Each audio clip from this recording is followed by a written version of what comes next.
নানা নানির বাড়িতে ভান্ডারিয়ার গ্রামীণ পরিবেশে। ছোটবেলা থেকেই পরিমণি ছিলেন মিশুক, প্রাণবন্ত এবং নাটকপ্রিয়। স্থানীয় স্কুলে পড়াশোনার পাশাপাশি তিনি অংশ নিতেন সাংস্কৃতিক অনুষ্ঠানে, নাটকে এবং নাচে। শৈশবে তিনি স্বপ্ন দেখতেন বড় পর্দায় নিজের মুখ দেখানোর। স্কুল জীবন শেষ করে তিনি ভান্ডারিয়ার স্থানীয় এক বিদ্যালয় থেকে এসএসসি পাশ করেন। এরপর কলেজে ভর্তি হন, কিন্তু জীবনের কঠিন বাস্তবতা তাকে দ্রুত প্রাপ্তবয়স্ক করে তোলে। পরিমণির অভিনয়ের শুরুটা ছিল মডেলিং দিয়ে। 2013 সালে তিনি প্রথম অভিনয় করেন ছোট পর্দার নাটকে। এরপর তার সৌন্দর্য ও আত্মবিশ্বাসের কারণে দ্রুত নজরে আসেন চলচ্চিত্র নির্মাতাদের। 2015 সালে ভালোবাসার সীমাহীন চলচ্চিত্রের মাধ্যমে বড় পর্দায় অভিষেক ঘটে তার।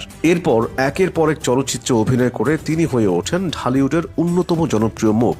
বাংলাদেশের চলচ্চিত্র জগতে আজও পরিমণি এক রহস্যময় চরিত্র, যিনি যেমন আলোয় ভাসেন তেমনি অন্ধকারকেও সাহসের সঙ্গে আলিঙ্গন করেন। তার জীবনের প্রতিটি অধ্যায় যেন মনে করিয়ে দেয় খ্যাতির পেছনে থাকে এক অজানা যুদ্ধ।